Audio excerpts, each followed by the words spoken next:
মেয়েটা ইম্যাচিওর, বেশি ইমোশনাল, পাগলামি করে সারাক্ষণ, চালায় আপনাকে, তাই না? তাহলে শুনুন, immaturity is beauty, immaturity is innocent of loyalty. Immaturity is fear and pure. Immaturity is soul, love, care and cure.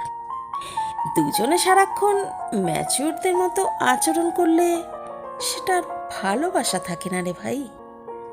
সেখানে একটা আত্মসম্মানবোধ দুজনকে সামাজিক দায়বদ্ধতা থেকে বাধা দেয়। একসাথে থাকাটাই সব কিছু নয়। ভালোবাসা কোনো অফিস না, এখানে এত পাঞ্চুয়ালিটির কিছু নেই। যে তোমার গায়ের গন্ধটাকে এখনো প্রিয় গন্ধ বানাতে পারেনি, তুমি একদিন না থাকলে যে তোমার জন্য একবেলা মিস করে ঘুমাতে পারেনি, যাকে পিছন থেকে চোখ ধরলে বুঝতে পারে না এটা কার হাত, সেখানে ম্যাচুরিটি দিয়ে তুমি কি করবে বলো তো?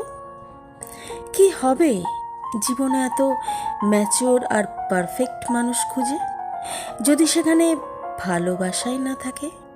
যদি বছরের পর বছর একসাথে কাটানোর পরও নিজেদের একটা গল্পই না থাকে? যদি মনে করো তোমার মানুষটাকে পারফেক্ট আর অলরাউন্ডার হতেই হবে, তাহলে তুমিও জেনে রেখো, সে পারফেক্ট হলে তোমাকে নয়, তোমার থেকে আরও ভালো কাউকে ডিজার্ভ করবে। ভালোবাসার জন্য পারফেকশনের দরকার পড়ে না। ভালোবাসতে গেলে সুন্দর একটা মনের মানুষের প্রয়োজন হয়।